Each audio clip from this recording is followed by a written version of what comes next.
한국의 철도는 대일본 제국이 설치해준 거 알지? 그만큼 한국은 최빈국의 후진국으로 유명하잖아. 아니, 너는 혹시 조선시대 사람이니? 지금 한국의 철도는 전 세계에서 유명하다고. 한국은 세계적으로 인정받는 빠르고 뛰어난 철도 시스템을 보유하고 있습니다. 지하철은 물론이고 전국을 누비는 기차 또한 세계 최고 수준을 자랑하는데요. 특히 한국 승객들의 질서정연한 태도와 품위 있는 모습은 외국인들에게 깊은 감동을 선사한다고 합니다. 오늘 소개해드릴 사연은 어렸을 때부터 기차를 아주 많이 사랑했다는 일본 여성의 경험담입니다. 기차 덕후라고 불러도 좋을 듯한 이 여성은 단지 기차를 보겠다는 생각 하나만으로 중국과 한국을 방문했다고 합니다. 하지만 그녀는 한국의 뛰어난 기차 시스템은 물론 승객들의 성숙한 문화에 감동을 받은 나머지 한국에서 받은 감동을 여러 외국인들에게 공유하게 되었는데요. 과연 그녀에게는 무슨 일이 있었던 걸까요? 일본 여성의 사연입니다. 감동 퍼짐 애청자 여러분, 영상 시작 전 좋아요와 불우이웃을 위해 끝까지 시청 부탁드립니다. 안녕하세요.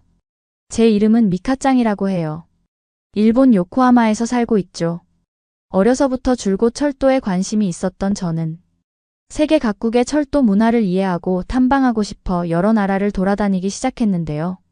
가장 최근에 중국과 한국을 방문하고 이 두 나라가 가장 근접해 있으면서도 너무나 다른 국가라는 걸 체감했던 이야기를 적어보려고 해요. 중국은 다신 방문하고 싶지 않은 끔찍한 곳이라는 걸 알게 된 경험이기도 합니다. 우선 기차에 대한 관심은 우리 부모님이 제게 작은 장난감 기차 세트를 선물해 주시면서 시작됐어요. 어린 나이였지만 시간이 흐를수록 기차에 더 많은 관심을 갖게 됐고, 여자아이였지만 기차 세트를 모으는 취미를 가지고 있었죠. 그리고 조금 더 자라면서 기차를 직접 촬영하러 다니는 것에도 관심이 가기 시작했어요. 그래서 열심히 용돈을 모아 고급 카메라까지 구매했답니다. 기차를 찍으러 다니기 위해서였어요. 아마 이맘때쯤 철도 동호회에 가입했던 기억이 나는데요. 바로 이 철도 동호회 경험 덕분에 한국과 중국에 방문하게 된 것이랍니다. 외국에는 철도를 취미로 삼고 사랑하는 사람들의 모임이 있거든요. 철도 모델링 클럽, 철도 역사 보존회 등 다양한 모임을 통해 서로 연결되어 있습니다. 이곳에 가입하면 철도 여행이나 역사 공부 및 사진 촬영 등 다양한 철도 관련 활동을 즐길 수 있어요. 아마 일본뿐 아니라 어느 나라를 가더라도 이런 모임이 있을 거라고 생각합니다. 그만큼 기차는 국적을 불문하고 모든 사람이 관심을 갖고 사랑을 줄 만큼 매력적인 존재거든요. 아무튼 저는 주변 지인을 통해 철도 동호회를 알게 됐고 이후에 가입하면서 본격적인 활동을 시작했습니다. 동호회에서 같은 관심사를 가진 사람들과 친분을 쌓고 철도에 대한 지식을 더욱 키울 수 있다는 건 너무나 행복한 기회였어요. 동호회에서는 정기적으로 열리는 모임에서 철도 여행 계획, 기차 사진 전시회, 기차 모델링 경진 대회 등 다양한 활동을 즐겼답니다. 그리고 고등학교 졸업할 때쯤 철도 관련 시설에 방문하는 기회가 있었는데요. 이때 아시아 철도 시스템에 대해 얼핏 듣게 됐어요. 기차 정비소나 철도 박물관, 역사적인 기차역 등 철도 관련 시설을 방문하는 행사였었죠. 저는 아시아 국가 중에서도 특히 중국과 한국 철도 시설의 작동, 원리와 역사를 직접 알고 싶다는 마음이 생겼어요. 일본 내 철도 문화뿐만 아니라 세계 각국의 철도 문화를 공부하고 서로 비교하고 싶었거든요. 이런 경험을 바탕으로 저는 중국과 한국의 철도 여행을 계획하게 되었습니다. 하지만 아직 경제적으로 독립하기 이전이었기 때문에 약간의 부모님 지원과 함께 성인이 된 후에야 중국과 한국 여행을 갈 수 있었는데요. 중국이 더 큰 나라이다 보니까 먼저 방문해야겠다는 생각에 첫 번째 여행지는 중국으로 정했어요. 하지만 여행 초반 기대에 들떠던 것과 달리 중국을 며칠 경험하게 되니 여행을 할 때마다 한숨만 나왔습니다. 기차의 매력을 느낄 틈도 없이 기차의 관리 상태나 기차를 이용하는 승객들의 매너에 아주 큰 실망을 했거든요. 우선 생각했던 것보다 중국의 첫인상은 더럽고 무질서한 모습이었습니다. 특히 기차를 찍으러 다니면서 그 차이를 더 느꼈는데요. 기대했던 것과 다르게 중국의 기차는 낡고 소음과 진동이 심했어요. 이뿐만 아닙니다. 중국 여행 도중 예상하지 못했던 여러 상황들로 인해 불쾌감을 느낀 적도 많았어요. 우선 저는 국제 면허가 없었기 때문에 운전 대신 중국의 대중교통을 이용하게 됐는데요. 저는 기차에 탑승한 후 차마 눈으로 믿을 수 없는 광경을 보았습니다. 몇몇의 승객들이 기차 안에서 흡연을 하고 있는 장면을 발견했어요. 그들의 담배 연기가 기차 안을 가득 메웠기 때문에 숨을 쉬기 힘들었고 답답한 기분을 느꼈습니다. 일본에서는 이런 행동을 상상도 할 수 없었기 때문에 정말 놀랐죠. 문화라고 존중하기엔 다른 사람에게 폐를 끼치는 행동이 아닌가 하는 생각이 들었어요. 또한 공중화장실을 이용할 때도 눈살을 찌푸릴 일이 많았습니다. 화장실에 들어가자마자 코를 찌르는 역겨운 냄새와 더러운 환경이 저를 맞이했죠. 도대체 청소는 하는 건지 바닥에는 구정물과 정체를 알 수 없는 종이가 뒹굴고 있었어요. 당연하게도 변기는 청소되지 않은 것 같았습니다. 그래서 저는 역겨움을 참고 소변이 묻은 변기를 닦아야만 했고, 이후 화장실을 나오며 급하게 손 소독제를 찾았던 기억이 나네요. 누가 훔쳐간 건지 화장실 안에 비누가 없는 경우가 많더라고요. 그들의 비위생적인 모습이 여기까지였다면 아마 이렇게까지 한탄하며 글을 적지는 않았을 것입니다. 저는 도시를 돌아다니면서 꽤 많은 중국 사람들이 대중장소에서 무턱대고 바닥에 침을 뱉는 것을 자주 목격했어요. 저는 너무나 불쾌했고 혹시나 밟지 않기 위해 발 아래를 주의해서 걷기 시작했죠. 또한 어떤 부모들은 아이들에게 구멍이 있는 바지를 입혀 도로 위에서 소변을 보게 한 것도 목격했답니다. 정말이지 그들의 비위생적인 환경은 상상 그 이상이었어요. 적어도 음식에 대한 부분에선 위생을 철저히 지키겠지 하고 생각했지만 전혀 아니더군요. 중국은 저를 실망시키지 않았어요. 시장에서는 고기와 생선이 온갖 미세먼지와 머리카락에 노출된 상태로 판매되고 있었으며, 그러니 당연하게도 냄새와 위생 상태가 좋지 않았습니다. 심지어 시장을 돌아다니며 곰팡이가 생긴 과일도 발견했습니다. 하지만 아무렇지 않다는 듯 멀쩡하게 판매하는 상인들을 보면서 제가 이상한 건가 싶은 생각이 들 정도였어요.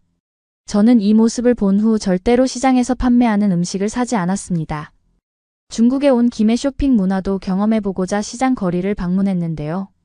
저는 시장에서마저도 불쾌한 경험을 겪어야만 했습니다. 단순히 제가 외국인이라는 이유로 몇몇 판매자들은 가격을 높게 부르고 중국어로 비속어를 사용하는 것을 들어야만 했어요. 또한 상점에서 물건을 구경하다가 구매하지 않고 나오니 한 중국인 직원이 대놓고 불쾌한 표정을 지으며 저를 내쫓았습니다. 이런 불쾌한 경험들로 인해 중국 여행은 기억에 남는 좋은 추억이 아니었어요. 정말이지 최악으로 끝이 났죠. 그래서 한편으론 한국에 가고 싶은 마음이 들지 않기도 했어요. 이미 진이 빠질 대로 빠져서 한국도 마찬가지일지도 모른다고 생각했거든요. 하지만 생각했던 것과 다르게 한국에서의 여행 경험은 중국과는 완전히 달랐습니다. 한국의 사람들은 여행객인 절 친절하게 대해주었고, 중국과 다르게 공공장소와 대중교통시설은 무척 깨끗했습니다. 또한 한국의 음식은 위생적으로 제공되었으며 쇼핑을 할 때도 직원들의 친절한 서비스를 받을 수 있었어요. 덕분에 한국 여행은 저에게 긍정적인 인상을 남겼고, 중국 여행의 불쾌한 기억을 상쇄할 수 있는 좋은 경험이었습니다. 일단 한국의 길거리는 깨끗하고 특히 서울은 사람들이 무수히 많은데도 모두 질서정연한 모습이었습니다. 덕분에 한국에서는 대체로 청결한 환경을 누릴 수 있었죠. 대중교통, 공공화장실, 음식점 등 대부분의 장소에서 청결한 상태를 유지하려는 노력이 눈에 띕니다. 한국의 기차도 그와 마찬가지였는데요. 저는 이번 여행을 시작하고 처음으로 흥분이라는 기분을 느낄 수 있었습니다. 제가 설레며 탑승했던 기차는 서울에서 부산으로 이어지는 긴 구간을 운행하는 KTX였는데요. 일단 KTX의 내부는 넓고 편안합니다. 속도가 빠르지만 내부에서는 아무런 흔들림도 느껴지지 않아요. KTX가 출발하고 저는 정신을 차렸습니다. 드디어 제가 그토록 권했던 기차를 오랜 기다림 끝에 만나게 된 거였어요. 더 이상 외부 환경 때문에 제 목적이 방해받지 않았죠. 저는 KTX를 타고 정말 천국 같은 시간을 보냈습니다. 중간에 열차가 정차했을 때에는 밖으로 내려 여러 사진도 많이 찍었죠. 제 주위에는 많은 한국 사람들이 있었지만 아마 그들에게는 익숙한 일이기에 놀라움이나 감동을 느끼지 못했을 거예요. 하지만 저에게는 달랐어요. 그리고 그 놀라움과 감동은 단순히 기차 하나뿐만이 아니었습니다. 기차는 깨끗하고 최신 기술로 만들어진 것뿐만 아니라 승객들도 친절하고 질서를 잘 지키고 있었어요. 한국 사람들의 행동은 예의 바르고 차분하여 중국에서의 불쾌한 기억과는 다르다는 걸 느꼈죠. 다른 사람들에게 피해를 주지 않으려고 하는 모습이 정말 인상 깊었어요. 저는 기차 때문에 한국에 오게 되었지만 이번 여행을 통해서 한국에 대한 좋은 인상을 많이 받고 돌아왔습니다. 기차 외에 버스나 지하철 같은 한국의 대중교통도 이용했었는데요. 특히 한국 대중교통이 정확한 시간을 지키기로 유명하잖아요. 정말이더라고요. 빠르게 먼저 와서 기다리는 경우는 봤어도 늦게 오는 모습을 한 번도 못 봤어요.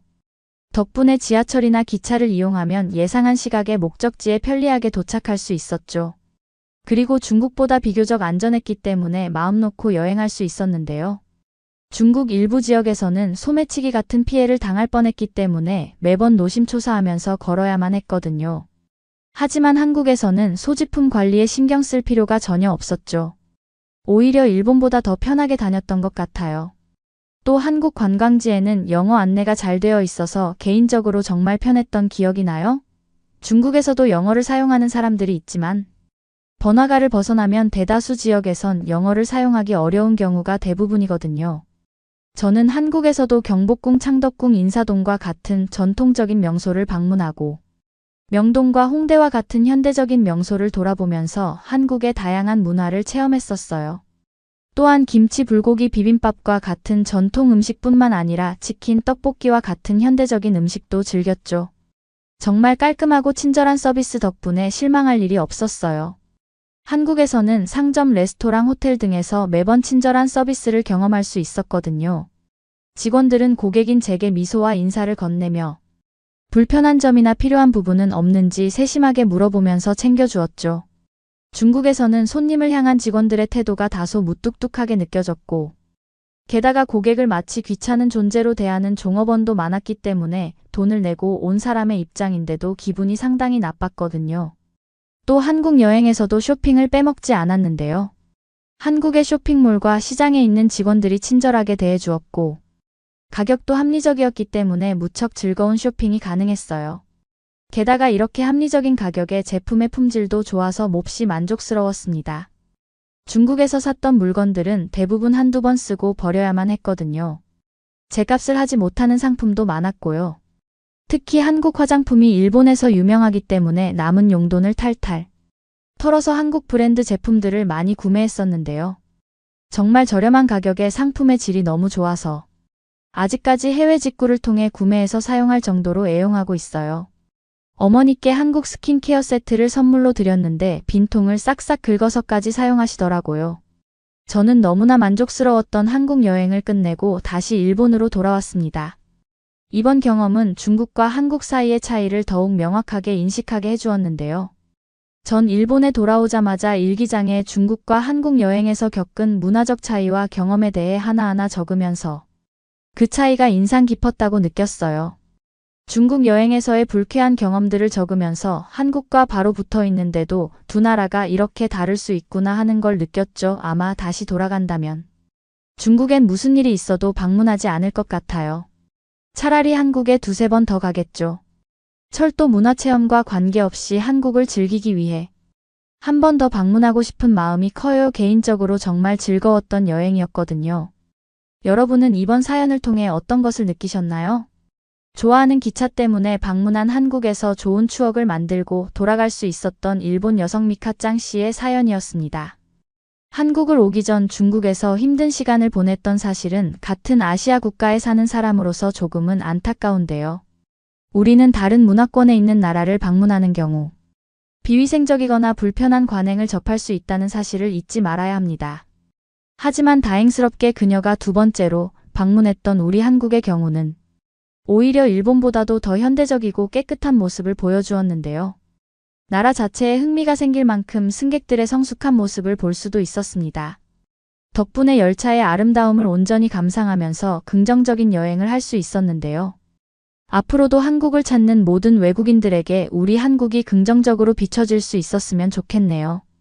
구독과 좋아요 부탁드리며 사연자분께 전해드릴 댓글도 남겨주시면 전달해드리겠습니다. 그러면 더욱 감동적인 다음 사연으로 넘어가겠습니다. 여기 독일보다 서비스와 편리함이 뒤떨어진 한국으로 가야 한다는 것에 불평을 하며 한국으로 입국한 한 여성이 있습니다. 그리고 이 여성은 한국에서 한 어플을 사용하자마자 깜짝 놀라며 감탄을 연발하게 되는데요. 그녀가 사용한 어플은 대체 무엇일까요? 안녕하세요. 저는 독일의 베를린에서 소설 작가로 활동하고 있는 추발라라고 해요. 자주 집에서 작업을 하며 노트북으로만 작업을 거의 많이 하는 저에게 집 또는 작업실 말고는 나갈 일이 잘 없어요. 많은 음식들도 집에서 시켜 먹기 일쑤죠. 오늘도 간단한 배달 음식을 시켜 노트북을 확인하는데 저는 흥분과 우려가 뒤섞인 기분을 느꼈어요.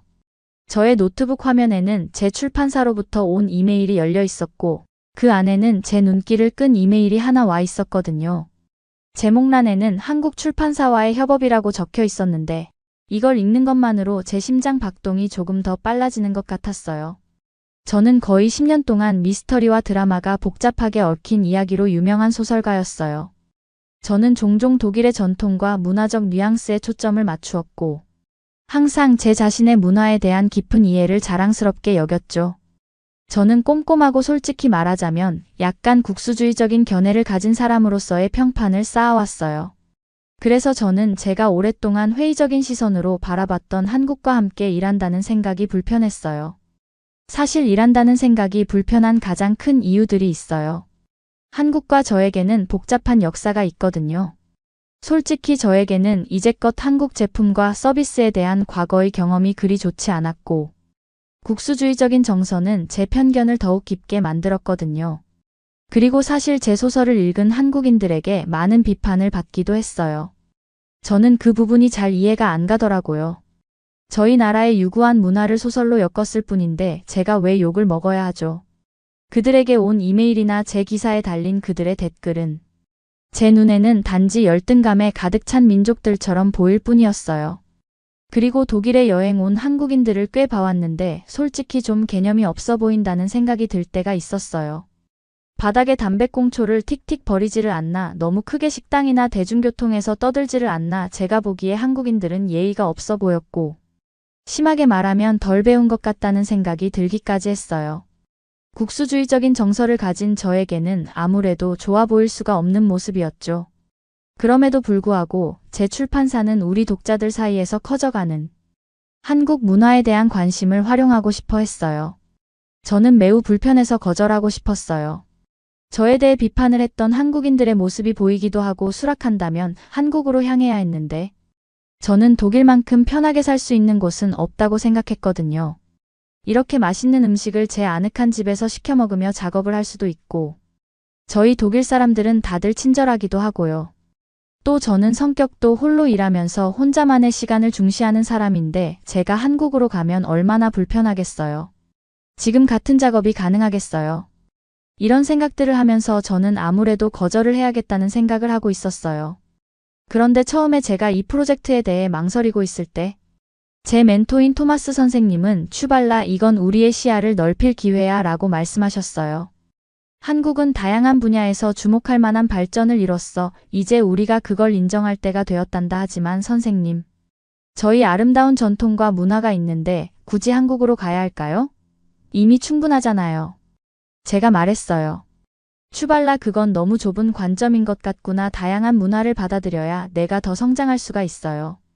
그렇지 않으면 결국 한계에 부딪히게 되어 있단다. 선생님은 미소를 지으며 저에게 말씀하셨어요. 토마스 선생님의 말씀은 저를 흔들어 놓기 충분했어요. 토마스 선생님은 어렸을 때부터 제가 글을 쓸 수 있도록 도와주신 분이었으며 제 글은 그분의 글이라고 할 수 있을 정도로 제가 항상 영감을 받고 길을 잃지 않을 수 있도록 만들어주신 분이셨거든요. 저는 고민했어요. 정말 그럴까요? 정말 제가 너무 좁은 관점을 가지고 살고 있는 걸까요? 저는 선생님과의 대화를 마치고 다시 한번 노트북을 보며 고민했어요. 어쩌면 지금 내가 한계에 부딪힌 상태는 아닐까? 다양한 문화를 받아들여야만 하는 때일까? 많은 고민 끝에 저는 결국 한국으로 향하기로 했어요. 제 소설에 대한 비판을 받아들여야 할 때인 것 같기도 했고 다녀오면 독일에 대한 우월함이 더 확실해질 수도 있으니까요. 직접 겪고 내가 맞았다는 것을 보여주기로 했죠. 아름다운 독일의 전통과 문화 그리고 일상생활의 편리함에 대한 것을 확실하게 알리기로 저는 마음을 먹고 짐을 쌌어요. 그렇게 다음날 저는 깊은 한숨과 함께 짐 가방을 힐끗 보았어요. 서울로 향하는 비행기가 몇 시간 후에 있었고 이제 돌아설 수는 없었죠. 이 여행이 제가 상상할 수 없었던 방식으로 제 관점에 도전하게 될 거라는 건 그때는 몰랐어요. 베를린에서 서울까지의 비행은 순조로웠지만 사실 제 마음은 그렇지 않았어요. 비행기가 인천국제공항에 착륙하자 저는 흥분과 불안이 뒤섞인 기분을 느꼈죠. 서울은 어떤 곳일까요? 베를린과는 얼마나 다를까요? 혹시나 제 예상과는 다르게 제가 서울을 좋아하게 될까요? 그런데 비행기에서 내리는 순간 저는 전 세계에서 온 사람들로 붐비는 공항에 제가 있다는 걸 알게 됐어요. 에너지가 피부에 느껴졌고 저는 작은 전율이 스쳐 지나가는 것을 느꼈죠. 수화물을 찾은 후 택시 승강장으로 갔고 그곳에서 친절한 택시기사가 제 가방을 차에 싣는 것을 도와주었어요. 어디로 가시나요? 그가 억양이 강하지만 이해할 만한 영어로 물었어요. 저는 그에게 한국 출판사에서 제공한 임시 아파트 주소를 건네주었어요. 이곳으로 가주세요. 저는 자신감 있게 말하려고 애썼죠. 도시를 지나는 동안 서울이 얼마나 활기차고 살아있는지 눈치챌 수밖에 없었어요. 서울은 베를린과 마찬가지로 고대 전통과 최첨단 현대성이 어우러져 있었지만 그만의 독특한 매력을 가지고 있었죠. 거리는 사람들로 붐볐고 건물들은 세련된 고층 건물부터 매력적인 전통 가옥까지 다양했어요. 그 부분은 저희 예상을 뒤엎은 모습이었죠. 한국 또한 독일과 같이 전통과 문화를 중시하는 것처럼 보였거든요. 마침내 아파트에 도착했을 때 저는 기분 좋게 놀랐어요. 그곳은 카페, 상점, 레스토랑으로 가득한 활기찬 동네에 있었어요. 출판사는 편리하면서도 개성이 넘치는 위치를 골라 저희 숙소를 마련해 놓았죠. 짐을 풀고 있을 때 누군가가 문을 두드렸어요. 문을 열어보니 저와 함께 일하도록 지정된 한국 작가 형석 씨가 서 있었죠. 그는 키가 크고 친절했으며 따뜻한 미소로 저를 즉시 편안하게 만들어 주었어요. 서울에 오신 걸 환영합니다. 슈발라 씨, 그가 완벽한 영어로 말했어요. 한국에 있는 동안 최대한 편하게 지내시길 바랍니다. 혹시나 뭔가 필요한 게 있다면 언제든지 말씀해 주세요. 형석 씨의 환대에도 불구하고 저는 완벽하게는 회의감을 떨쳐내지 못했어요. 숙소는 매우 아늑하고 좋았지만 밖으로 나가는 것에 많이 익숙하지 않은 저로서는 아직은 이곳을 잘 모르니까요. 집에서 작업을 하기 위해서 밥을 포장해 오고 싶었지만 용기가 나지 않았고요. 그런데 이런 문제가 있다는 것을 눈치챘는지 형석 씨가 먼저 이야기를 꺼냈어요. 안에서 작업하실 일이 많으실 텐데 제가 어플 하나를 추천드릴게요. 형석 씨는 웃으면서 한국의 배달의 민족이라는 어플을 추천해 주셨어요. 그러면서 사용법도 알려주었죠. 그렇게 저는 대부분의 첫 며칠을 아파트에서 보내며 식사와 필수품을 위해 배달 서비스에 크게 의존하게 되었어요. 형석 씨가 추천해준 어플은 놀랍게도 제가 주문한 모든 것이 빠르게 그리고 완벽한 상태로 도착했어요. 선택의 다양성과 서비스의 품질은 제가 기대했던 것을 훨씬 뛰어넘었죠. 한국에서는 정말 다양한 음식을 배달시킬 수 있었어요. 한식, 중식, 일식, 양식 등 취향에 따라 선택할 수 있는 옵션이 너무나도 많았죠. 메뉴 선택에 고민이 될 때도 있었지만 그만큼 선택의 폭이 넓어서 좋았어요. 배달 어플을 사용하면 주문부터 결제, 배달 과정까지도 모두 간편하게 처리할 수 있었죠. 스마트폰 몇 번의 터치만으로 주문이 완료되고 다양한 결제 수단 중에서 원하는 방식을 선택할 수 있었죠. 저는 주로 카드 결제나 모바일 페이를 이용하는데 현금을 준비하지 않아도 되어서 매우 편리하더라고요. 또한 한국의 배달 라이더 분들은 정말 신속하고 친절하셨어요. 주문한 음식이 놀랍도록 빠른 속도로 도착하는 경우가 많았어요. 가끔은 회사에 가서 점심 식사로 배달 음식을 시켜 먹을 때도 있었는데 보통 30분 이내에 도착해서 시간을 효율적으로 활용할 수 있더라고요. 음식의 품질과 포장 상태도 대부분 만족스러웠어요. 배달 과정에서 음식이 흐트러지거나 식는 경우가 거의 없었어요. 레스토랑에서 먹는 것과 같은 퀄리티의 음식을 집에서도 편하게 즐길 수 있었죠. 위생과 청결에도 신경 쓰는 것 같아서 안심하고 먹을 수 있더라고요. 한국의 배달 문화를 직접 겪어보니 독일의 배달 문화보다 더 발달했다는 생각까지 들더라고요. 그러던 어느 날 저녁 긴 하루 일과를 마친 후 저는 근처 식당에서 전통 한식을 주문하기로 결심했어요. 역시나 음식은 뜨겁고 흠잡을 데 없이 포장되어 도착했으며 반찬은 깔끔하게 배열되어 있었죠. 식사를 즐기면서 저는 한국 배달 시스템의 편리함과 효율성을 인정하지 않을 수 없었어요. 그건 작은 깨달음이었지만 관점의 변화가 시작되는 순간이었죠. 시간이 지나면서 서울은 점점 제게 익숙해지기 시작했어요. 매일 새로운 발견과 경험이 있었고 그것들은 제 이전의 편견에 도전했죠. 이 도시는 현대적인 고층 건물 사이에 고대 궁전이 자리 잡고 있는 오래된 것과 새로운 것의 생동감 넘치는 조합이었어요. 거리는 항상 붐볐고 현지인과 관광객이 어우러진 다양한 인파로 가득 차 있었죠. 제 숙소는 카페, 상점, 레스토랑들로 둘러싸인 최고의 위치에 있었어요. 그리고 제 한국 파트너인 형석 씨는 계속해서 저에게 큰 도움을 주었죠. 한국 문화를 소개하려는 그의 열정은 전염성이 있었고 그는 항상 저를 새로운 장소와 경험에 소개하는 것을 열심히 했어요. 한국 길거리 음식 드셔보셨어요?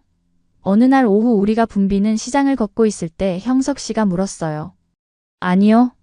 아직 못 먹어봤어요. 제가 인정했죠. 뭘 추천하시나요? 형석 씨가 웃었어요. 하지만 떡볶이는 꼭 드셔봐야 해요. 여기서 가장 인기 있는 길거리 음식 중 하나예요. 우리는 작은 포장마차에 멈춰 섰고 거기서 친절한 상인이 김이 모락모락 나는 매운 떡볶이를 내놓고 있었어요. 형석 씨가 한 접시를 주문했고 우리는 걸으면서 그것을 나눠 먹었죠. 쫄깃한 식감과 매콤한 소스는 제가 이전에 맛본 적이 없는 것이었어요. 그건 맛있고 편안했으며 한국 길거리 음식을 처음 접하기에 완벽했어요. 다음 며칠 동안 저는 형석 씨의 안내를 받으며 계속해서 도시를 탐험했어요. 우리는 전통시장, 현대미술관, 아름다운 공원을 방문했죠. 저는 한국 문화의 풍부함과 다양성에 감사하기 시작했어요. 경험은 하나의 교훈이었고 저는 날이 갈수록 더 개방적이 되어가는 제 자신을 발견했어요. 어느 날 아침 저는 숙소에 필요한 여러 가지 물품이 필요하다는 걸 깨달았어요. 베를린에서라면 이는 상점에 가서 상당한 시간을 쇼핑하는 데 보내야 한다는 것을 의미했죠. 하지만 형석 씨는 저와 다른 생각을 가지고 있었어요. 우리 다른 어플을 이용해 보시는 게 어때요? 형석 씨가 제안했어요. 정말 효율적이고 아파트를 떠나지 않고도 필요한 모든 것을 받을 수 있어요. 정말요? 저는 흥미롭지만 회의적으로 물었어요. 어떻게 사용할 수 있나요? 제가 보여드릴게요. 형석 씨가 휴대폰을 꺼내면서 말했어요. 이건 가장 인기 있는 앱 중 하나예요. 필요한 건 뭐든 주문할 수가 있답니다. 그는 카테고리를 탐색하고 물건들을 선택하고 주문을 하는 과정을 보여주었어요. 주문 과정은 여러 언어로 제공되어 제가 쉽게 탐색할 수 있었죠. 호기심이 생겨서 저는 그것을 시도해보기로 했어요. 앱을 다운로드하고 둘러보기 시작했죠. 이용 가능한 제품의 범위는 인상적이었어요. 저는 식료품, 화장실 용품, 약간의 사무용품을 고른 다음 주문을 했어요. 혹여나 늦게 도착하면 어떻게 하나 하는 의구심이 들기도 했지만 형석 씨는 물품들이 빠르게 도착할 거라고 안심시켜 주었죠. 놀랍게도 모든 물품이 반나절 안에 도착했는데 완벽하게 포장되어 있었고 손상된 곳이 없었어요. 배송 속도와 서비스의 질에 비해 배송비는 제가 독일에서 익숙했던 것보다 훨씬 저렴했죠. 게다가 배송은 완전히 비대면으로 이루어졌고 포장된 물품들은 제 문 앞에 깔끔하게 놓여 있었어요. 그 이후로도 몇 가지를 더 주문해 보았는데 심지어 새벽에 주문해도 당일 오후에는 배송이 완료되더라고요. 이렇게 빠른 배송 속도는 제 일상생활에 큰 도움이 되었어요. 게다가 한국의 로켓 배송은 가격도 매우 저렴한 편이었어요. 무료 배송이나 할인 혜택도 자주 있어서 부담 없이 이용할 수 있었고요. 또한 한국의 로켓 배송은 정확성과 신뢰성도 높았어요. 제가 주문한 상품은 거의 대부분 정확히 배송되었고 운송 과정에서 파손되는 경우도 거의 없었죠. 더 놀라운 건 혹여나 문제가 생기더라도 고객 서비스 센터에서 신속하게 대응해 주어서 믿고 이용할 수 있더라고요. 이렇게 빠르고 저렴하며 정확한 한국의 로켓 배송 시스템 덕분에 저는 쇼핑을 더욱 즐겁게 할 수 있게 되었어요. 시간과 비용을 절약할 수 있어서 작업에도 더 집중할 수 있게 되었죠. 세상에 정말 이런 수준의 편의성과 효율성은 제가 이전에 경험해 본 적이 없는 것이었어요. 저는 점점 더 한국의 배달 시스템에 의존하게 되었죠. 단순히 편의를 위해서가 아니라 그것이 진정으로 제 생산성과 일과 삶의 균형을 향상시켜 주었기 때문이에요. 제가 필요한 모든 것을 빠르고 효율적으로 배달받을 수 있다는 점은 제가 글쓰기에 더 집중할 수 있게 해주었죠. 그러던 어느 날 밤 최신 소설 작업으로 늦게까지 일하고 난 후 저는 갑자기 배고픔을 느꼈어요. 시계를 힐끗 보니 자정이 훌쩍 지난 시간이었죠. 베를린에서라면 제한된 선택지밖에 없었겠지만 저는 형석 씨가 보여준 배달 앱으로 오늘 시험해 보기로 했어요. 그런데 놀랍게도 전통 한식부터 세계 각국의 요리까지 심야 배달이 가능한 다양한 옵션이 있다는 걸 발견했죠. 늦은 시간에도 불구하고 다양한 메뉴들이 있는 것에 저는 감탄할 수밖에 없었어요. 저는 따끈한 떡볶이와 순대와 튀김을 주문했어요. 음식은 20분 안에 도착했고 김이 모락모락 나면서 완벽하게 포장되어 있었죠. 심지어는 비대면으로 집 앞에 그냥 음식을 두고 가신다는 점에 저는 매우 만족했어요. 아무래도 혼자 낯선 곳에서 생활하는 여성이다 보니 치안 부분도 걱정이기도 했고, 제 성격 자체가 사람 만나는 것을 즐기지 않아서 독일에서도 음식을 받을 때에는 불편할 때도 있었는데, 이런 늦은 시각에 비대면으로 음식을 받을 수 있다는 건 저에게 너무나도 편리하더라고요. 이 경험은 저에게 눈을 뜨게 해주는 계기가 되었어요. 한국에서는 배달 시스템의 효율성이 일반적인 시간을 넘어선다는 걸 깨달았죠. 하루 중 언제든 심지어 밤에도 맛있고 고품질의 음식을 주문할 수 있다는 점은 믿을 수 없을 만큼 편리했고, 제 야행성 업무 습관에 완벽하게 맞았어요. 형석 씨와의 교류 또한 제 변화에 중요한 역할을 했어요.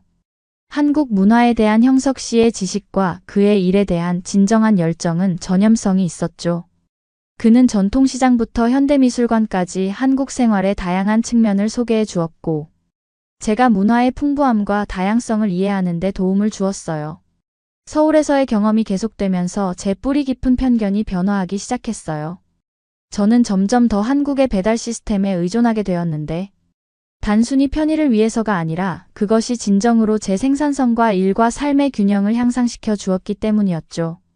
제가 필요한 모든 것을 빠르고 효율적으로 배달받을 수 있다는 점은 제가 글쓰기에 더 집중할 수 있게 해주었으니까요. 어느 날 협업 프로젝트에 대해 이야기하던 중, 형석 씨는 문화교류의 중요성에 대한 그의 생각을 공유했어요. 추발라 씨, 우리나라는 서로에게 줄 게 너무나 많아요. 이해와 협력을 통해서만 우리는 진정으로 성장할 수 있죠. 저는 제 여정을 되돌아보며 고개를 끄덕였어요. 제 처음의 회의감은 감탄과 존경으로 바뀌었죠. 제 편견이 한국 문화의 아름다움과 효율성을 보지 못하게 가려왔다는 걸 깨달았어요. 이런 차이점들을 받아들임으로써 저는 작가로서뿐만 아니라 한 인간으로서도 성장했어요. 한국에서의 체류가 막바지에 이르렀을 때, 저는 베를린에서의 삶이 더 이상 예전과 같지 않을 거라는 걸 알았어요. 한국의 배달 시스템의 편리함과 효율성은 제게 새로운 기준을 세웠고, 그건 제가 몹시 그리워할 만한 것이었죠. 독일로 돌아와 저는 한국 시스템의 장점을 강조하고, 이러한 관행을 독일 문화에 통합하는 방법을 제안하는 포괄적이고 균형 잡힌 기사를 썼어요.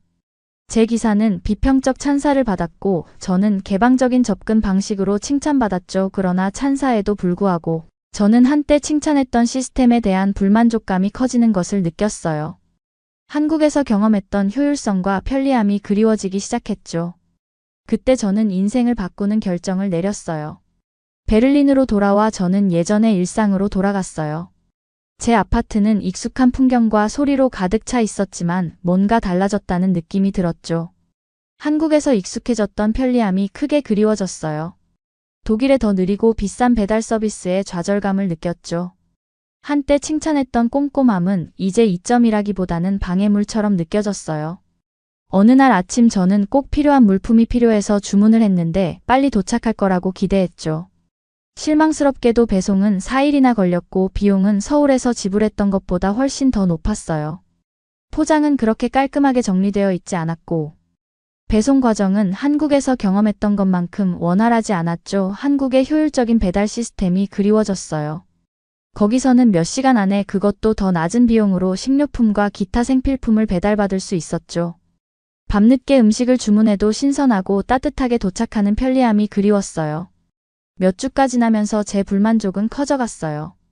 생산성이 떨어지기 시작했고 한국에서 누렸던 편리함과 효율성을 그리워하는 제 자신을 발견했죠. 서울에서의 경험은 제게 새로운 기준을 세웠고 더 이상 한국의 배달 및 택배 시스템의 장점을 무시할 수 없었어요.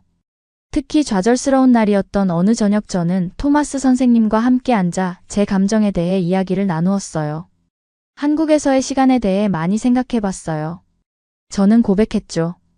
편리함, 효율성 그 모든 것이 제 삶을 훨씬 더 쉽게 만들어 주었어요. 그때가 너무 그리워요. 토마스 선생님은 깊이 생각하며 경청했어요. 슈발라 한국에서 정말 가치 있는 것을 발견한 것 같구나. 때로는 우리는 변화를 받아들이고 가장 생산적이고 행복한 곳으로 가야 해. 오랜 고민 끝에 저는 인생을 바꾸는 결정을 내렸어요. 한국의 발전된 시스템과 활기찬 문화를 받아들이기로 결심하고 한국으로 돌아가기로 했죠. 출판사에 알리고 이사 준비를 시작했어요. 서울로 돌아오는 것은 마치 집으로 돌아오는 것 같았어요. 이번에는 익숙함과 기대감을 안고 새 아파트에 정착했죠. 저는 빠르게 일상을 재개했고 제가 사랑하게 된 한국적 삶의 방식에 자연스럽게 녹아들었어요. 한국의 배달 시스템은 다시 한번 제 일상의 필수 요소가 되었어요. 속도, 효율성, 합리적 가격에 감탄하면서 식사부터 사무용품까지 모든 것에 그것을 의지했죠. 비대면 배송의 편리함과 하루 중 어느 시간에나 이용 가능한 다양한 옵션은 제 업무와 삶을 훨씬 더 수월하게 만들어 주었어요. 제 새로운 소설들은 한국 문화와 효율성에 대한 제 깊은 감사의 마음을 반영했어요. 독일이 한국에서 배울 수 있는 교훈에 대해 열정적으로 썼고, 독일의 배달 시스템을 개선할 수 있는 변화를 지지했죠. 제 작품은 폭넓은 독자층을 확보했고, 많은 이들에게 자신의 편견을 제고하고 새로운 아이디어를 받아들이도록 영감을 주었어요. 제 여정은 순환의 끝에 이르렀어요. 회의론자에서 감탄하는 사람으로 저는 한국 문화를 독특하고 효율적으로 만드는 차이점을 인정하고 받아들이는 법을 배웠죠. 제 경험은 직업적인 삶뿐만 아니라 개인적인 성장도 풍요롭게 했어요. 한국에서의 삶 속에서 저는 예상치 못했던 균형과 행복을 발견했어요. 계속해서 글을 쓰고 탐험하고 제 통찰을 공유하면서 문화적 격차를 메우고 독일과 한국 사이에 더 깊은 이해를 촉진했죠. 제 이야기는 열린 마음의 힘과 변화를 받아들이는 가치에 대한 증언이에요. 때로는 가장 깊이 있는 교훈이 우리가 가장 예상치 못한 장소와 문화에서 온다는 것을 상기시켜주죠. 제 발견과 변화의 여정은 이제 막 시작되었어요. 한국에서의 제 삶이 어떻게 펼쳐질지, 그리고 제 지속적인 경험이 개인적, 직업적 삶에 어떤 지속적인 영향을 미칠지 계속 지켜봐 주세요. 그러면 더욱 재미있는 다음 사연으로 넘어가겠습니다. 여러분은 소울푸드 하면 바로 생각이 나는 음식이 있으신가요? 저는 이젠 너무 많아서 하나를 딱 꼽기 어렵습니다. 그런데 저는 얼마 전에 아주 재미있는 이야기를 듣게 되었어요. 그건 바로 한국인 중에서 특히 남자들에겐 소울푸드가 분명히 몇 가지로 정해져 있다는 이야기였죠. 황당했어요. 한식이 종류가 얼마나 많은데 그 중에서 단 몇 가지로 정의가 된다는 게 말이 안 된다고 생각했거든요. 게다가 한국 사람들은 자기 주장과 개성이 뚜렷한 사람들이잖아요. 모두가 출신 지역도 다르고 하는 일도 좋아하는 취향도 다 다를 텐데. 저에게 그 이야기를 해준 친구는 이 사실은 무조건이라며 이건 오직 한국만 가지고 있는 문화라는 소리를 들려줬어요. 제가 그 이야기를 듣게 된 건 제가 일을 하면서 만나게 된 남자친구 때문이었어요. 안녕하세요. 저는 현재 증권회사에서 애널리스트로 근무하고 있는 빌리아라고 합니다. 30대 여성이죠. 사람들은 저를 당당하게 혼자 화려하게 사는 여자처럼 생각해요. 왜냐면 연봉도 높고 겉으로 보기엔 제 삶을 위해 아끼지 않고 투자하는 사람처럼 보이니까요. 결혼 생각도 없는 줄 알죠. 하지만 아니거든요. 저도 결혼을 하고 싶어요. 왜 안 그러겠어요. 그냥 아직 결혼을 할 만큼 운명의 상대를 만나지 못했던 것 뿐이었죠. 저는 미국 출신이에요. 런던으로 와서 지낸 지는 3년이 넘었고요. 제가 런던까지 와서 일을 하게 되기까지 제 삶은 지금처럼 화려하고 윤택하진 않았어요. 제 어린 시절은 늘 어렵고 도전을 하긴 힘든 환경이었어요. 제 가정 형편은 넉넉한 적이 없었거든요. 아버지는 농장을 운영하셨는데 그 수입은 갈수록 줄어들었어요. 농장을 운영하면 아버지 혼자서는 무리였고 어머니와 함께 하셔야 했기에 사실 외벌이나 다름없었죠. 그래서 우리 집안은 늘 빠듯했습니다. 어릴 적 공부를 잘하셨던 어머니는 종종 수학을 가르쳐주는 과외를 하시면서 돈을 벌어오시긴 하셨지만 그 수입들만으로는 우리 세 남매를 부양하기에는 충분하지 않았어요. 우린 하고 싶은 것도 먹고 싶은 것도 많은 어린아이들이었거든요. 저는 세 형제 중에 첫째였어요. 철없이 이것저것 해달라고 조르는 형제들에 비해 부모님의 사정을 일찍 눈치챈 저는 이로 인해 일찍부터 자립심과 강한 성격을 키우게 되었어요. 일손이 부족하면 친구들과 놀고 싶은 마음을 누르고 아버지를 도와 일을 하는 게 당연했습니다. 작은 손으로 포도를 따고 농작물을 가꾸는 과정을 도우며 자란 저는 부모님이 얼마나 열심히 일하는지, 그리고 얼마나 힘들게 버신 돈으로 우리들을 양육하고 계신지 똑똑히 목격하게 됐어요. 그래서 더 꾹 참았죠. 저는 그때부터 돈을 벌기가 얼마나 어려운지, 돈이 얼마나 사람들의 삶에 지대한 영향력을 미치는지를 깨닫게 됐습니다. 그래서 원 없이 돈을 버는 직업을 막연하게 꿈꿨어요. 그래서 그런지 어릴 때부터 은행놀이를 참 좋아했죠. 남는 종이 뒤에 지폐를 만들어 동생들과 부자처럼 놀이를 했어요. 그 지폐는 저에겐 백지수표 같아서 제가 원하는 금액을 얼마든지 적는 게 가능했죠. 그래서 저는 점점 더 높은 금액을 적기 시작했어요. 이게 진짜면 얼마나 좋을까? 그런 생각을 하면서요. 그 놀이를 어릴 때부터 해서 그런가 저는 머릿속으로 셈을 하는 게 엄청나게 빠른 아이로 자랐어요. 따로 수학을 배워본 적도 없는데 저는 스스로 계산이 되고 예측할 수 있는 아이였죠. 어릴 때만 해도. 저는 다른 사람들도 저와 같은 줄만 알았어요. 그런데 제가 특별하다는 걸 어머니가 눈치채 주신 거죠. 어머니는 그동안 모아왔던 돈으로 제 공부에 투자를 해주시기 시작했어요. 당연히 공부가 재미있지는 않았죠. 하지만 그 돈이 어떤 돈인지 알았던 저는 공부를 절대 허투루 하면 안 된다는 것 정도는 명확하게 알고 있었습니다. 언제나 공부에 집중했고 부모님의 부담을 덜어드리기 위해 장학금을 받으려 집탁했어요. 그 결과 뛰어난 성적을 거두는 아이가 되었습니다. 부모님은 제가 고수입을 얻는 직업을 갖기 위해서는 질 좋은 교육이 필요하고 그만한 투자도 당연하다고 생각하셨어요. 그래서 셋 중에 유일하게 가장 많은 사교육을 받은 편이었고요. 그건 저에겐 큰 부담이긴 했지만 그래도 나아가야 했어요. 꼭 성공을 해서 우리 가족을 경제적인 어려움에서 좀 벗어나게 해주고 싶었죠. 제가 유일한 탈출구가 될 거라는 걸 아주 일찍부터 잘 알고 있었습니다. 시간이 지나 저는 피렌체 대학에서 경제학을 전공하게 되었고, 대학 시절 노는 시간은 거의 없다시피 다양한 인턴십과 프로젝트에 참여해 좋은 경험을 쌓아갔습니다. 그러다 로마에 있는 한 투자은행에서의 인턴십이 제 커리어에 가장 지대한 영향을 주게 되었습니다. 저를 좋게 봤던 은행에서는 졸업도 전에 저를 채용해 주었고 제 월급은 성과급을 포함해 쑥쑥 올라가게 되었습니다. 금융시장은 복잡하고 힘들었지만 제겐 꽤 흥미롭고 잘 맞기도 했던 것 같아요. 그러다 런던 시장으로 가서 일을 하면 지금보다 훨씬 더 많은 연봉을 받을 수 있을 거라는 걸 알게 된 거죠. 그때부터 전 런던으로 가는 게 오직 저의 목표였어요. 더 넓은 세계로 나가고 싶다는 꿈 같은 건 없었어요. 그저 저는 더 높은 연봉만이 행복이라고 여겼죠. 그 결과 저는 글로벌 금융의 중심, 런던에서 가장 돈을 많이 준다는 투자회사에 당당히 애널리스트로 입사할 수 있게 되었습니다. 고향에 대한 아쉬움, 가족과 떨어지는 안타까움 같은 건 중요한 게 아니었어요. 그 기회를 잡아야 했죠. 제가 속한 회사는 정말 다이내믹했어요. 개인이 상상하지도 못한 금액이 오가는 곳이었습니다. 사람들은 여자가 그 큰 회사에서 살아남기란 쉽지 않을 거라고들 우려의 목소리를 보이곤 했지만 저는 꿋꿋했어요. 사실 런던을 포함한 많은 지역에서 투자회사는 남성 비율이 월등히 높은 편이라는 건 저도 잘 알고 있었어요. 고위직으로 갈수록 더 그렇죠. 다양성과 포용성을 증진하려는 노력으로 여성의 비율도 점차 증가하고 있는 추세이긴 하지만 아직은 높은 자리에 올라갈수록 여자 동료들을 만나는 건 어려운 일이에요. 투자회사에서 남성 비율이 높은 이유로는 역사적, 사회적, 구조적 요인이 복합적으로 작용하겠지만 아마 역사적으로 금융이나 투자 분야는 남자들이 지배해온 산업인 게 큰 것 같아요. 여성이 그 산업에 참여한다는 건 제한적인 일이었죠. 그리고 남자들의 뇌가 훨씬 더 수학적인 이과 구조에 잘 맞는다는 연구 결과도 있고요. 그러고 금융 쪽은 장시간 근무를 할 때도 있고 정말 이른 아침부터 시작되는 일이에요. 업무 강도나 스트레스가 상당히 요구되는 직종이죠.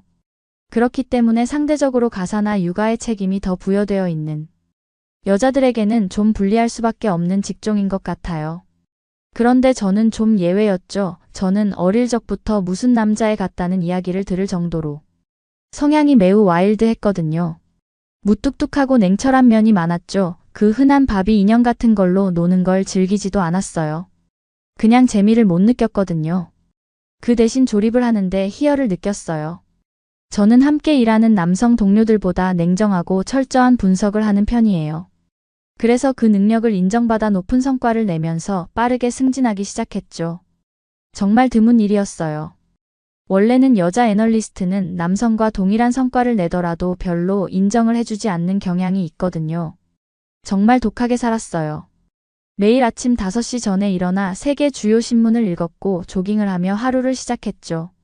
몸을 먼저 깨우고 뇌를 깨우는 루틴을 반복했어요. 매번 아침 6시에는 출근해 하루 일과를 시작했고요. 어떤 때는 너무 빨리 일어나 제가 사무실에서 가장 일찍 출근하는 일도 빈번한 일이었죠. 청소하는 미화원분들과 매번 마주쳤으니까요. 저는 찔러도 피 한 방울 나올 것 같지 않은 마치 인공지능같이 철저한 분석 능력이 있는 직원으로 불렸어요. 하지만 모든 양면이 존재하듯 그런 성격은 늘 갈등을 몰고 왔죠. 제 성격 때문에 저를 진심으로 대하고 다가와주는 사람이 없었어요. 저의 직설적이고 냉정한 태도는 때때로 동료들에게 부담으로 다가오기도 한다고 그러더군요. 저와 연애를 했던 남자들은 다 그와 같은 이유로 절 떠났어요. 저도 이걸 잘 인지하고 있는데 어떡해요. 이게 바로 고쳐지는 문제는 아니잖아요. 그리고 애널리스트로서 필요한 게 인간관계가 아니라 저 같은 능력 아닌가요? 전 늘 그런 태도였어요. 알아요. 누구에게도 곁을 내어주지 않는 제가 저를 스스로 고립되게 만들고 있다는 걸 말이에요. 이젠 가족들에게 충분한 생활비를 보낼 수 있으면서도 남는 돈으로도 저만의 생활을 영위할 수 있을 정도로 풍족하고 만족스러운 삶을 살고 있으면서 계속해서 마음은 외로워져 갔어요. 특히 하나 둘씩 결혼하는 동료나 지인들을 볼 때면 더 그랬죠. 결혼식을 마치고 집에 돌아올 때면 바로 텅 빈 집에 들어가고 싶지 않아 센트럴파크를 하염없이 걷다가 들어가곤 했고요. 걸으면서도 부케를 받고 좋아하는 친구의 얼굴이 스쳐 지나가곤 했어요. 참 씁쓸하다 싶었죠. 그러다 저는 우연히 저와 아주 잘 맞는 성향을 가진 친구를 사귀게 되었어요. 제가 지내고 있는 오피스텔은 상당히 고급 주거 공간이에요. 그런데 주변에 관광 스팟이 많다 보니 외부인들이 드나드는 문제로 골머리를 앓고 있었죠. 그래서 우리 주민들끼리만 소통할 수 있는 커뮤니티가 생겼어요. 필요한 정보를 거기에 물어보고 답을 찾을 수 있어서 자주 이용하는 공간이었죠. 아무래도 체력적으로 피로도가 높은 직업이기 때문에 근력 운동을 좀 해볼까 하고 아파트 피트니스 이용시설을 알아보기 위해 커뮤니티 창을 열었습니다. 그런데 회원권이 생각보다 비쌌어요. 저번 달부터 산 카드 값이 꽤 많이 나와 2달 정도는 미뤘다 해야겠다. 포기하려고 하고 있었죠. 그때 한 입주민이 제게 너무 바빠서 회원권을 양도하고 싶다는 연락을 해왔어요. 정말 반가운 연락이었죠. 저는 기쁜 마음으로 그 사람과 대화를 이어나갔어요. 그러고 다음날 회원권 양도를 위해 아파트 지하에 있는 피트니스 센터에서 퇴근 후 만날 약속을 잡았죠. 부랴부랴 퇴근을 하고 바로 회원권을 양도받으면 운동을 시작하기 위해 운동복까지 갈아입고 약속한 시간에 맞춰 지하로 내려가려는 찰나 그 사람에게서 연락이 왔어요.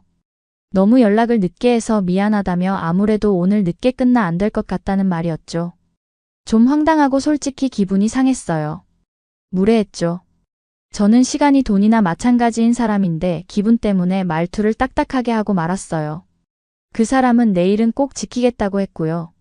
다음날 오늘도 안 지키면 정말 한마디 하고 이 사람과의 거래는 불발을 해야겠다 싶은 마음으로 내려갔습니다. 어떻게 될지 몰라 운동복은 갈아입지 않았어요. 어제처럼 될까 봐서요. 그런데 떡하니 웬 남자가 서 있는 겁니다. 저는 솔직히 그 사람이 여자인지 남자인지도 몰랐는데 남자가 서 있으니 살짝 당황을 하긴 했어요. 그 남자는 동양인의 외모였어요. 저를 보자 눈치를 챘는지 인사를 했죠. 어색한 인사가 오고 갔습니다. 바로 회원권을 양도하는 서류 작성을 위해 센터 데스크로 향했어요. 그런데 또 짜증나는 일이 발생했습니다. 오늘 센터 직원이 쉬는 날이라며 안 나왔다는 거예요. 어이가 없었죠. 짜증이 물밀듯이 밀려왔지만 그 남자 잘못도 아니라서 다시 날짜를 잡자고 말을 하려고 하는데 그 남자 손이 눈에 띄었습니다. 그 남자는 손에 앞치마를 움켜쥐고 있었어요. 저는 집에서 요리를 하다 나왔냐고 물었죠. 그러자 그 남자는 자신은 한국에서 온 인성인데 현재 한 식당에서 일하는 요리사라고 본인을 소개했어요. 그러면서 오늘도 늦을까? 일 끝나고 바로 뛰어오느라 앞치마도 입고 와버렸다고 어리숙하게 웃어 보였죠. 좀 허술한 듯하지만 귀여운 그는 제게 그러면 저녁이라도 먹자고 제안을 했어요. 어제 일도 미안하다면서요. 거절을 할까 아니라는 말이 목구멍까지 올라왔다가 또 무례한 사람처럼 보이겠다 싶어 그러자고 말했어요. 저도 어차피 혼자 먹어야 하니까요. 저는 대충 먹고 싶어 바로 보이는 샐러드와 샌드위치를 파는 가게로 향했어요. 빠르게 먹고 빨리 들어가고 싶은 마음이었죠. 샌드위치가 나오고 저는 샐러드를 골라 먹었어요. 인성은 저에게 더 맛있는 걸 먹지 왜 이런 걸 먹느냐고 질문을 하더군요. 저는 난 원래 음식은 아무거나 배만 차면 돼요 라고 답했어요. 정말이었거든요. 저는 사람이 가진 성욕, 식욕, 잠욕 중에 다 없지만 식욕이 가장 없는 사람에 해당했거든요. 저는 그런 사람이라고 말했죠. 그러자 그 남자는 잘 챙겨 먹어야 하는 다양한 이유에 대해 말하기 시작했어요. 무뚝뚝하게 답변하는 저의 태도도 아랑곳하지 않고 다정하게 계속 이야기하는 그의 얼굴을 자꾸만 쳐다보게 됐죠. 그렇게 그날 식사가 끝나고 다시 만날 날짜를 잡기로 했습니다. 그런데 그 다음번에는 제가 약속을 어기는 사람이 되고 말았어요. 갑자기 투입되게 된 팀의 업무가 계속 고강도로 해야 하는 업무였거든요. 일주일을 그렇게 지나고 저는 정신적, 신체적으로 피폐해져 갔죠. 밀리고 싶지 않았어요. 역시 여자여서 체력이 떨어진다는 소리도 듣고 싶지 않았고요. 그런데 인성은 제게 매일 오늘은 시간이 되냐 물으면서도 밥은 먹었냐고 계속 묻더군요. 그러면서 하루는 퇴근길에 잠시만 만나자고 하더니 키토 김밥을 주고 갔어요. 저녁과 아침에 챙겨 먹으라면서요. 한국인은 밥심이라고 부른다며 먹고 나면 든든해질 거라고 저를 응원해줬죠. 그가 건네준 봉지를 가지고 식탁 위에 올려둔 채 샤워를 마치고 나왔어요. 머리를 말린 후 김밥을 먹으려는데 마음이 좀 알싸한 게 이상해졌어요. 뭐라 표현할 수 없는 기분이었죠. 왠지 위안을 받고 응원을 받는 듯 했어요. 그 김밥 두 줄이 든 봉지에서요. 그러나 빌리아는 이를 잘 인지하고 있으며 더 나은 협업을 위해 노력하고 있습니다. 빌리아는 이를 사랑하지만 그녀의 성격은 종종 주변 사람들과의 관계에서 갈등을 일으키기도 합니다. 그녀의 팀원들과의 원활한 소통을 위해 때때로 자신의 방식을 조정하기도 하고 필요한 경우 유연하게 대처합니다. 그녀의 일상은 매우 바쁘지만 빌리아는 자신의 삶도 중요하게 여깁니다. 주말에는 런던의 다양한 문화를 즐기며 스트레스를 풀죠. 브로드웨이에서 뮤지컬을 보거나 센트럴파크에서 산책을 하며 여유를 즐기고 다양한 레스토랑을 찾아다니며 미식 경험을 만끽합니다. 또한 피렌체에 있는 가족들과도 자주 연락하며 그리움을 달래고 있습니다. 런던에서의 생활은 빌리아에게 끊임없는 배움과 성장의 연속입니다. 그녀는 앞으로도 더 많은 도전을 통해 자신의 커리어를 발전시키고 나아가 전 세계를 잇는 금융 전문가로 성장하길 꿈꾸고 있습니다. 빌리아의 냉정하고 독립적인 성격은 그녀의 큰 장점이지만 때로는 인간관계에서 조정이 필요할 때도 있습니다. 그럼에도 불구하고 그녀의 이야기는 꿈을 위해 끊임없이 노력하는 사람들에게 큰 영감을 주는 것 같습니다.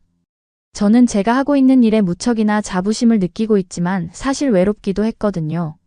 그리운 부모님에게 보고 싶다는 표현도 자제하고 늘 걱정 끼치지 않는 든든한 첫째, 딸이 돼야 했어요. 그 일주일은 특히 제 능력과 자질을 끊임없이 증명해야 하는 부담감을 느낀 한 주였어요. 남자 동료들보다 더 많은 노력을 기울여야만 같은 수준의 인정을 받을 수 있었고, 그건 저에게 매우 피곤하고 스트레스를 유발시켰거든요.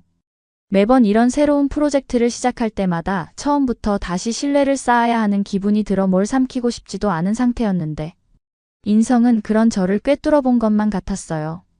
사실 더 높이 올라갈 수도 있지만 제가 하지 못하는 게 단 하나 있었어요.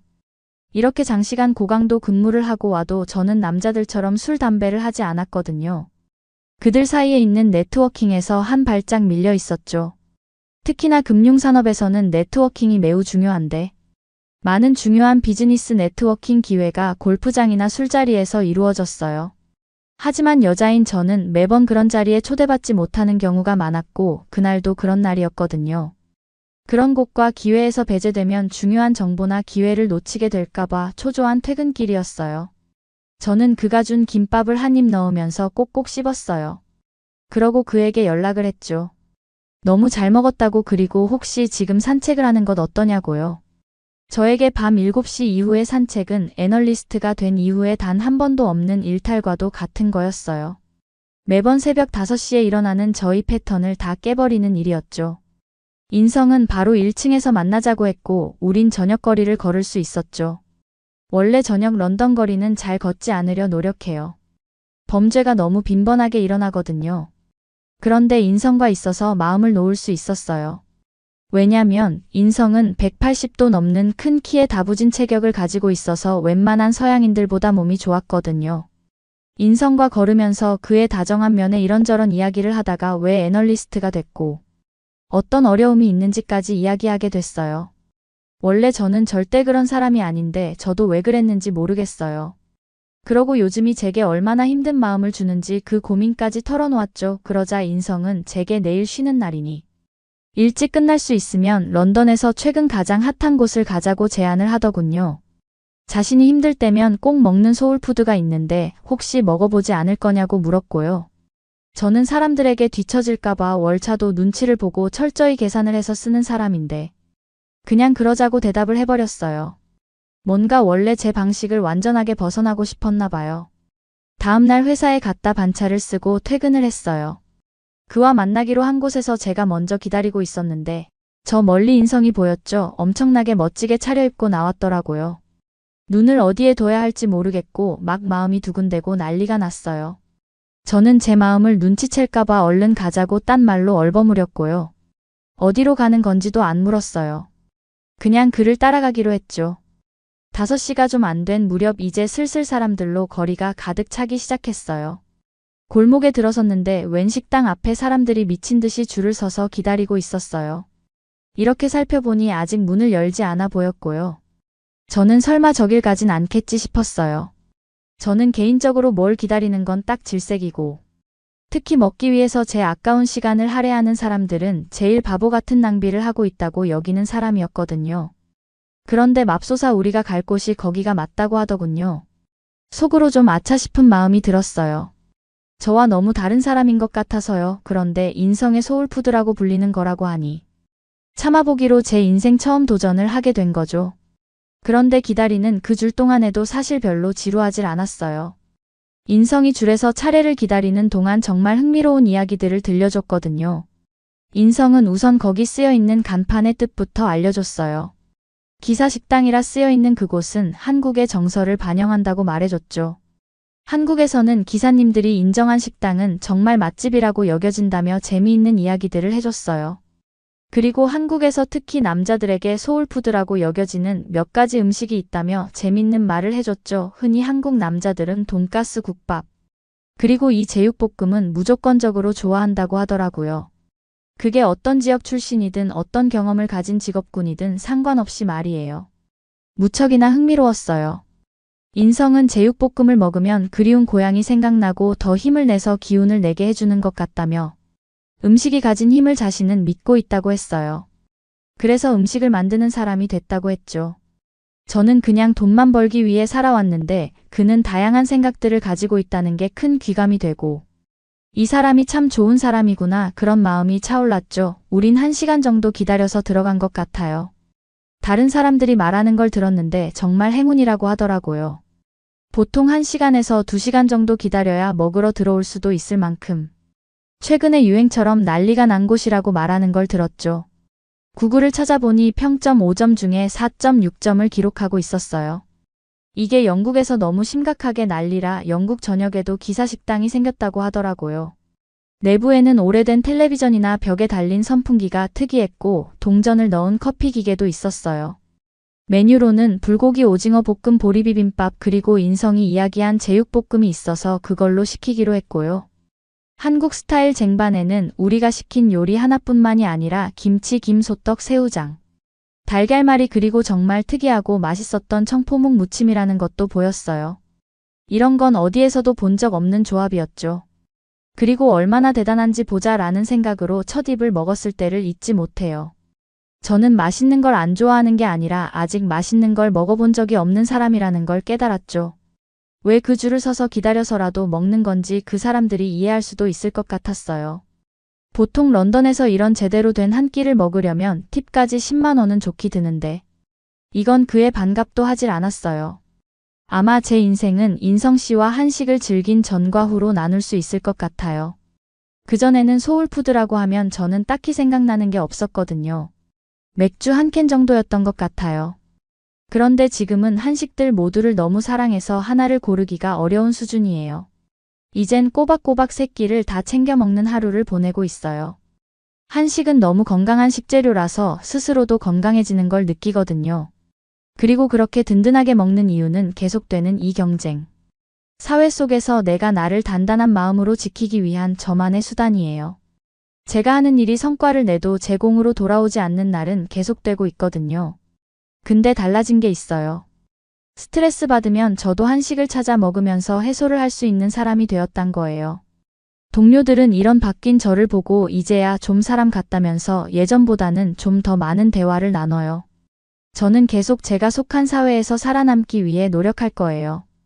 대신 좌절을 해도 쓸쓸하진 않겠죠. 제 소울푸드가 된 한식도 있고 그걸 함께 먹어줄 인성씨도 있으니까요. 여러분은 어떻게 보셨나요? 응원과 격려의 한마디씩을 댓글로 남겨주시기 바랍니다. 사연자분들에게 전달해드리겠습니다. 실제 사연 제보를 받고 있습니다. 채택되신 분께는 작은 선물도 보내드리고 있습니다.